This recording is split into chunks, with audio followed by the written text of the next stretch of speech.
All right, we are finally live. It only took, I don't know, 20 minutes to figure this whole thing out. We are now on Zoom, which was not the ideal format that we wanted, but we are on Zoom nonetheless. Got a few guys here. For those of you who join us at any point, we appreciate you, but I really wanted to get into this. This was really important for me to have this conversation with Dylan. He's here for a very specific reason, and it is because of his track record. So we're going to talk a little bit about some paid ads, and really, if you guys have any questions during this conversation, feel free to drop it inside of the chat, and we'll make sure that Dylan has an opportunity to answer it. But appreciate you guys being here. For those of you who are watching this at a later date, again, we will be having this once a month, this conversation, just dealing with paid ads, really on Facebook and Google, but anything that has to do with paid advertising. Let me kind of introduce Dylan first off. He spent 6 years really when it comes to marketing specifically, and more than anything, working with contractors. There's marketers out there for coaches, there's marketers out there for lawyers and for doctors and for realtors and whatnot, but Dylan specializes in contractors, which is why he's here talking with me and sharing with you guys. He's had millions of dollars in ad spend. In other words, he's assisted Mark Zuckerberg in purchasing some properties across the US with some of the ad spend that he's put in there, millions of dollars. The first 3 years he spent as a marketing and sales in-house manager for a local construction company. In other words, learning the game, if you will. But he ran everything, all their marketing with home shows and estimates and everything in between. Now he runs a marketing company that specifically caters to contractors. Here's a cool, interesting fact. We did this last week, so this is kind of a trend apparently. 9-figure guys, right? So Dylan has generated 9 figures in sales when it comes to contractors, but really 35 million over the last year. And we'll talk again about some of his case studies. But I tell you that because he's coming with a wealth of knowledge and experience. So it's going to be really important for you guys to pay attention to what he says and really see if any of these apply to you and your business and how you can help continue to grow your contracting business. Without further ado, Dylan, appreciate you coming here. What's up, guys? Thanks for having me. Awesome. Well, Dylan, let's kind of get started. I mean, we're a little behind the 8 ball here, but let's kind of get started. Like, what got you interested in marketing? Yeah, so I guess my story is a little different. So when I was in college, most people wanted to do that.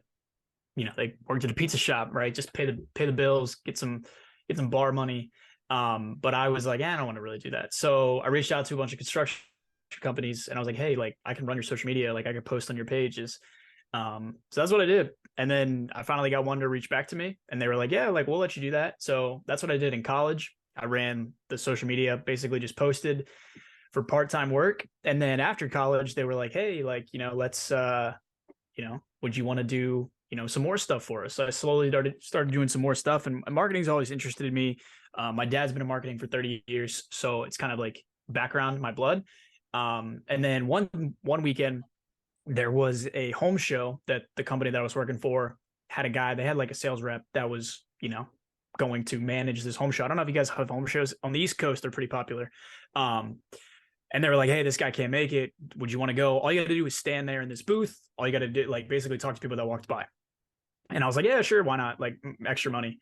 So I went there, and after like 3 days, I came back and I had like over 50 estimate forms. So like we had these forms where basically anyone that walks past the booth, you get them to sign up, and then you take their information, and then you call them back and actually physically schedule the estimate.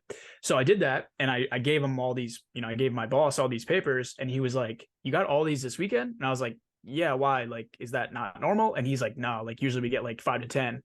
And that's kind of where I was like, okay, maybe I have a future in this. Maybe I have a future in sales and marketing and kind of like learning how to leverage, people's thoughts and people's wants and their needs and how to use that to kind of make more business, basically. So then after that, he was like, all right, like, listen, man, do you want to do like all of our marketing and you want to start taking estimates too? So then that's how I got into that. Did that for 3 years. And then eventually, I was like, hey, like, I wonder if I could do this myself. And I was like, I kind of have, dreams of owning my own business. So then, here we are. So I just took all my knowledge that I practiced, and now I help contractors do the same thing that I did. So market and sell. It's funny because you basically just spoke of the contractor's journey. They're the same thing, man. They Yeah, grow up, yeah, they're it's sweeping exactly a job site, they're swinging a hammer, whatever, and then eventually get to the point where they're like, hey, man, I think I can do this myself. So I yeah. really love that. Yeah, my stepdad owns an electrical business, and my dad's been in marketing for 30 years. So I would like to say that a lot of it's, I grew up with a lot of it, the business side of things, but also the marketing side. And then I had aspirations, and I went out and got experience, and just improved. And yeah, here we are. So. Well, that's awesome. That's awesome. All right, I want to get right into it. 35 million last year in sales, right? 35 Yes, million. sir. Now, when you say 35 million in sales, tell these folks that are watching this video what that actually means, because a lot of people don't understand what that means. Yeah, so 35 million is probably a conservative number. So that is only the number of revenue that we know that the clients tell us. So like all the clients that we work with and run ads for, that's what they tell us. So it could be way more, because there's I don't know, contractors probably aren't the best at tracking their numbers, that's why you're working with Garrett, because he can help you do that kind of stuff. But so we specialize in running Facebook, Google ads for contractors. So we come in, basically take over all their advertising, and then at the end of the month we meet with every person and basically go through their numbers and say, hey, here's what you got, this is what we saw, how did you do, like, did you sell, all these things. And like that's how we collect numbers. So that 35 million generated is for anybody that we worked with throughout the year totaled, and that's what they told us. So like I said, it could be way more, but we're conservative. We just take what they tell us. Yeah. So for those of you who really are still getting into this game of online marketing, understanding, this is not that Dylan himself, through his clients, like people paid him $35 million. It's that he generated $35 million for his clients, right? So let's just think about that. What would an extra 500,000 or even $1 million do to your business, right? What would you say your average is? I know you've posted some of your results recently. What would you say on average the return on investment is for some of the paid advertising that you do? The total return for each client is about 22x. So you give me $1, typically on average we can turn it into $22. That with it, take that with a grain of salt. There's people that do way more if they're good at sales, if they're hardworking.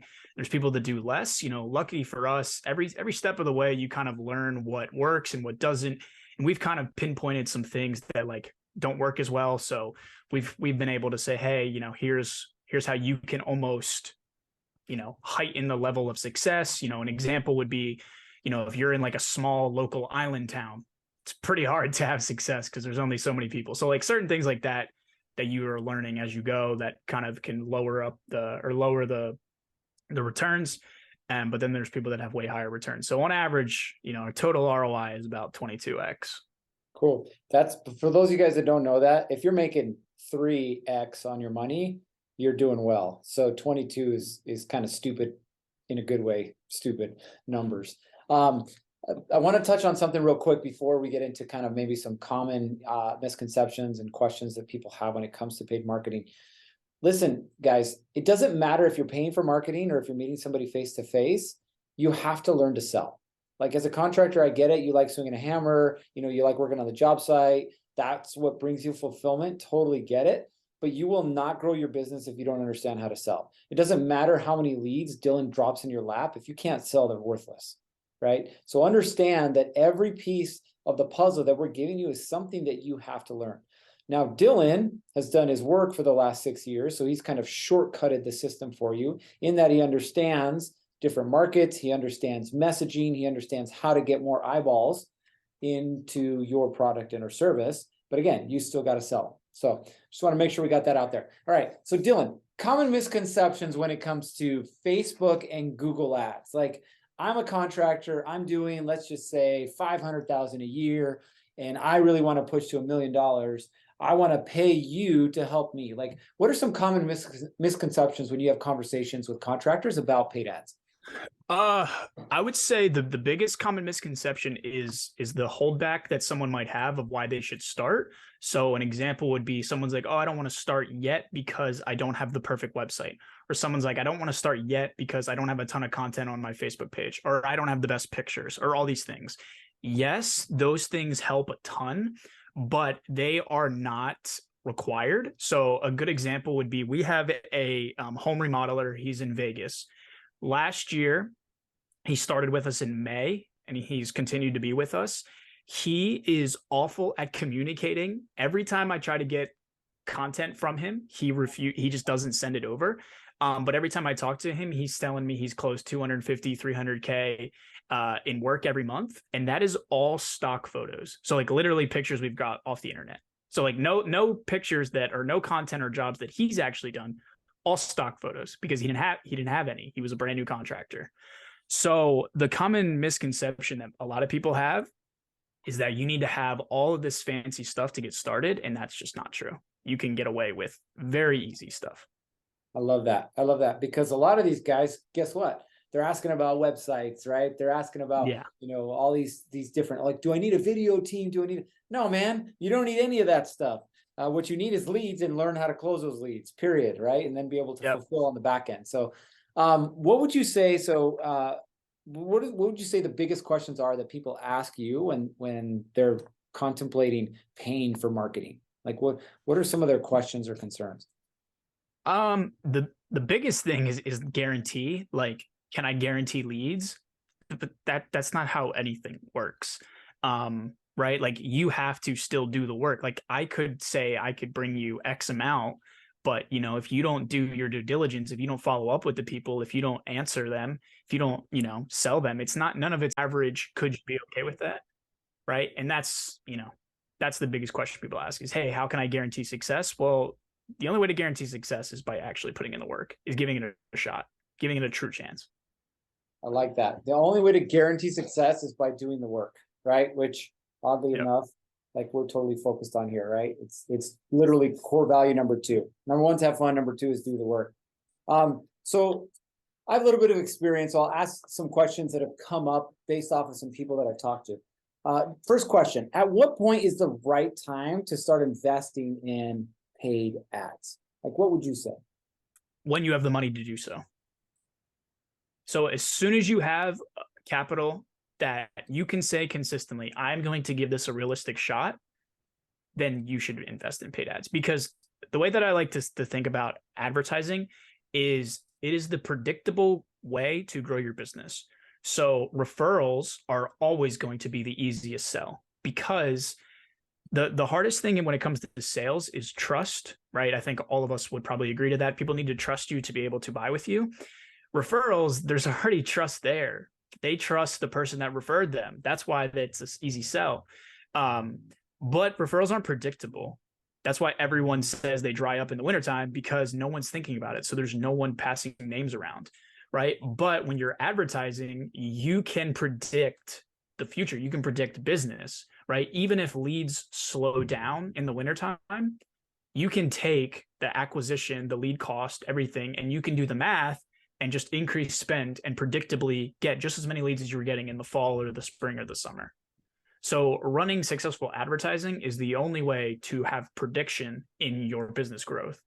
So as soon as you get an extra dollar, as soon as you have extra money that you're comfortable in spending and trying to grow, you should invest that into ads. I like that. I like that. I'm going to follow up that question with, I mean, you said you hit the nail on the head, right? Which is, when should you invest? It's when you have the money.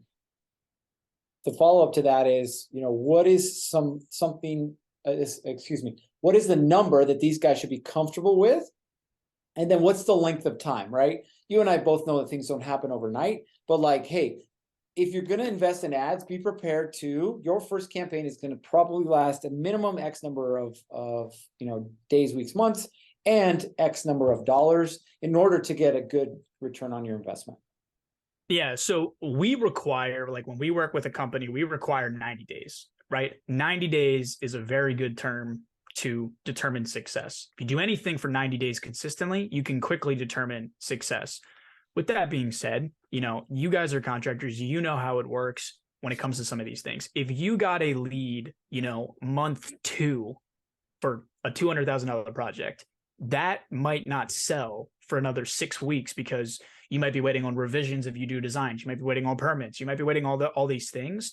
So you do have to have a little bit of an understanding that in this industry, the length of sale, right, the time gap between lead entering your pipeline to cash collected is a little bit longer. So you have to take that with a grain of salt.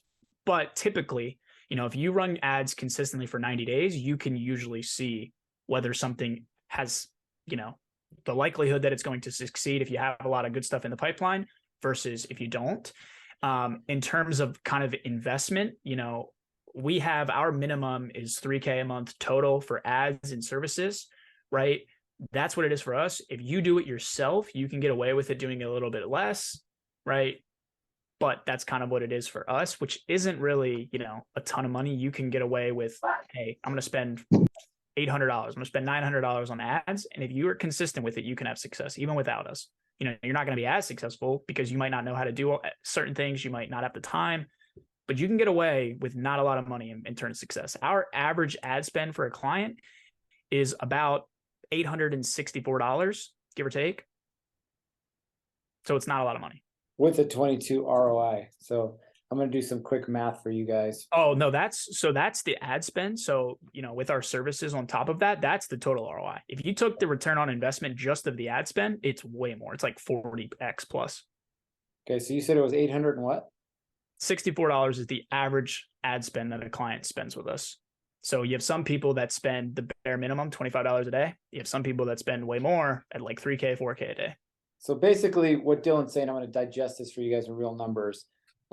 Invest $850-ish and you'll end up with almost $35,000 return. Yeah, I think our average client generates about 60 something K a month.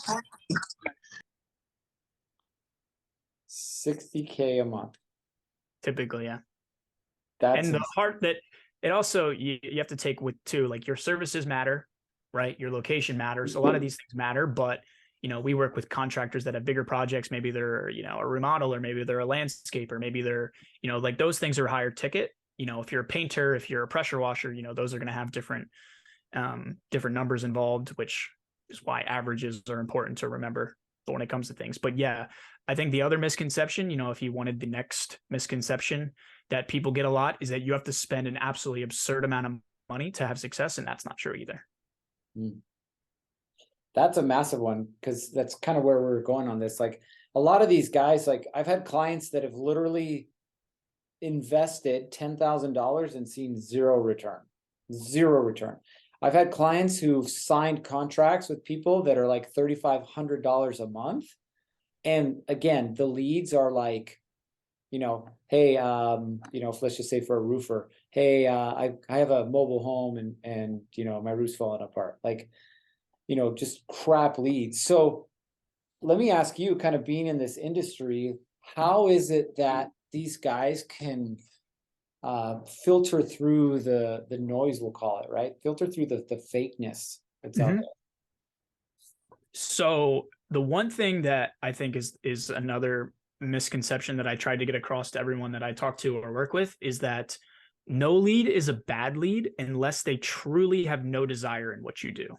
So like if they said, hey, you're a landscaper, hey, could you paint my house? And you're just like, no, we just don't do that. Like that would be a bad lead.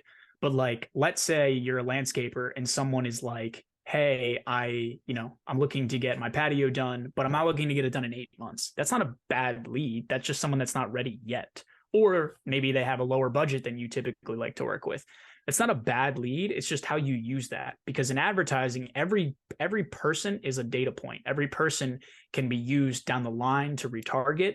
They can be used to resell, downsell, upsell. All of these things matter. So the other misconception that people have is like, hey, we need to target the perfect person. No, you don't. You need to target everybody. And then you need to weed out and take what people tell you and use that to make adjustments. So like one of the things that we do, this is like a technical thing, is that if you, Garrett, said, hey, I have a landscaping business in Austin, Texas, we would target Austin, Texas, And then at the end of the month, you would say, Garrett, you would say, I had 50 leads, but 30 of them came from this area that's not a good area, right? And then therefore they're lower paying customers. Okay, now we've removed that area. So instead, a lot of people, they go in and try to target all these perfect spots. That's not how we do it. We target everywhere, and then we let the numbers determine the places we don't want to target, and we remove them because it's easier to remove a spot than it is to pinpoint perfection. If that makes sense. Yeah, it's like fishing. You got a big wide net. So, yeah, you wide your net, right? So when you're fishing, you might throw your net in this one corner, and then if you're like, oh, that corner's not that great, I'm going to remove that corner because I'm not going to go there anymore. I'm going to go to another corner. Yeah. Right. So that's why I was saying too, length of time and the consistency is important, because everything you do, you're learning. Right. If you get 50 leads and 30 of them are quote unquote bad in terms of, oh, you didn't sell them, or they might not have been what you're looking for. Well, now you know that what you were just doing isn't working. So you change it. So you still learned. And that's why it's important to know, I got to do this consistently over time. It's going to work. I just got to stick with it, and I got to adjust accordingly. Yeah, no, that makes perfect sense. So let me ask you, as a marketer, right? You've been in this game for a while and definitely worked with contractors, for a while. What would you say a contractor should be prepared for, if not just financially, if they're going to go down the road of paying for marketing on Facebook or Google? What should they be prepared for? I would say workload. So not workload in terms of projects, but like the effort it takes to sell someone. Because the other thing that people don't think about is, if you've never advertised before, you aren't used to the level of selling you have to do to get someone that is completely cold. Right. So most people are used to referrals. Like, these people are hand given to you. Everyone thinks they're good at sales. That's not selling. That's literally just not messing up. Right. Until you sell someone that's never heard of you 5 days ago, that's selling. So a lot of people aren't used to the level of follow-up, the level of communication, the level of professionalism, the level of intent you have to use when it comes to these different people, because these people have never heard of you. You have to take way more time to build trust. You have to take way more time to build value, because they are coming to you completely cold. But if you can crack that, you can scale at a predictable level to whatever number you want to get to. I like that. So I want to get a little bit more specific on that, right? And you've heard the saying, I'm sure, the fortune is in the follow-up, right? And it's so much so important when it comes to, somebody who's coming across your ad versus, their neighbor referred them type thing. So what tools would you recommend that these guys have in order to take their follow-up to the next level? So CRM is number one, right? Organizing your flow, your pipeline, whatever you want to call it, organizing your leads, knowing what stage someone is in, right? Number two, depending on the cash you have on hand, having like an office assistant, someone that, can manage different things and communicate with people would be another big help. And then if you don't have the cash to do that, it's leveraging software and automations to be able to do that for us. So like, that's one of the things that we help our guys with is, if you don't have a CRM, we just give them one, because we know how helpful it can be and can do some of the follow-up for them, right? But the first thing is organization, right? Organizing and determining where people are at. And then the second helpful thing would be having someone help do it, because most contractors, unfortunately, are owner operators. So they are managing 75 different things going on at one time. So unfortunately, the thing that lacks is the follow-up, is the communication. But it's the thing that can't lack. Like, it has to be done, or else you won't have work for the next job. So having someone to do that for you could be extremely helpful. Yeah, no, 100%. For those of you that don't know what a CRM is, it's literally customer relationship management or manager, right? What you're looking at is, how do I keep track of all of these people that are expressing interest in my product and or service? Some of you guys right now are probably using notebooks. Maybe you've graduated to Excel or a Google Doc, right? But a CRM is just so much easier to keep track of who it is that you have a conversation with, notes on the conversations, the next step in the conversation, so on and so forth. So that's really important. Really briefly, I want to kind of move backwards. Like, So if I'm thinking about starting on a paid advertising campaign, right, and I'm going to work with a marketer, so I make the decision, I have, you know, the money to invest in it. What other things are going to be required of me in order to make this campaign as successful as possible? Other than communication with whoever runs your ads, right? So like if you would work with us, you know, it'd be me. If you would work with someone else, it's them. Communication with them is going to be the most important because we only see one side of things, right? We only see the back end, the lead side of things. We don't see the estimate side of things. Like I said, that example of like, hey, we're just getting people in this one area. Could we remove that area? Like that's the level of communication that we need to be the most successful.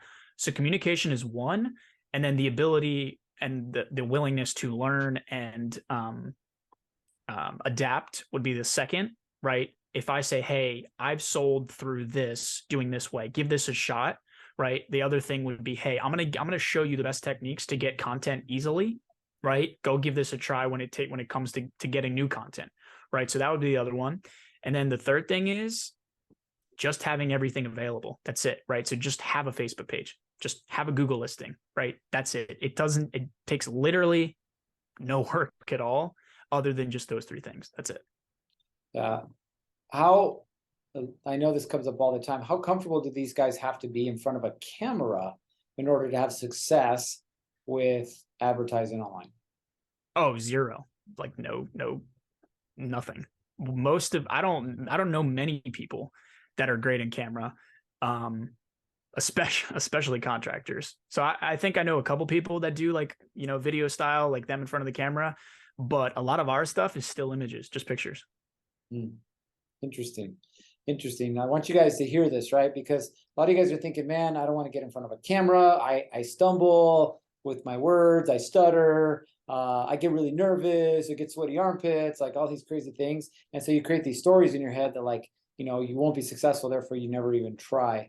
But really, again, and Dylan just hit this point was you don't necessarily have to even get in front of the camera, right? You can use still images. You can use short videos. Like there's different ways of doing this. And so you don't have to be an expert. You don't have to have a $3,000 camera. You don't have to have the newest iPhone. You know, there's really a process that you have to follow. And I think if anything, if you guys have gotten anything from this conversation with Dylan, it's understand that success leaves clues, right? There is a process for you to follow. And if you follow the process, you will get the results. What would you add to that? So these guys that are still hesitant, Dylan. I think you nailed it. I think advertising is something that is extremely overwhelming to most people when it doesn't have to be. Like one of our biggest things that we pride ourselves on is the simplicity, right? And because everything we do is very simple, but that's because that's what works, right? Overcomplication causes more problems than it does solutions, right? So keeping things as simple as possible is all you really need to do. And then the other thing that is, you mentioned it earlier, is just be willing to work, right? So like if I, you know, or if someone else, or if you run ads and you start getting leads, like don't waste your money, right? Make sure that you're using the leads, make sure you're following up with them, right? Make sure you're adjusting. That's literally it, right? It's a very, advertising is extremely overcomplicated, overthought thing, especially in the contracting space. And that's, I think, why most people don't have success, right? It's because they overthink it and then they're not consistent enough. Those are literally the only two reasons. That's it. I like that. And it's so true, right? It's the same thing when it comes to doing any job, right? How are you ever going to get a job done if you overthink it? How are you ever going to get a job done if you're inconsistent, right? So think of paid ads just like running a job, right? Or a job site. You have to be consistent and you can't overthink things, right? Like you can't plan for every what if. You know, you pull a piece of drywall down, there may be black mold, there may not. There may be bad wiring, there may not, right? Don't overthink it. Like the process is what the process is. If this, then that. Paid advertising is exactly the same. Yep, So, exactly. So Dylan, to kind of wrap things up, if these guys have further questions or if they're interested in you know possibly using you and your team to help them with paid ads, what's the best way for them to get a hold of you?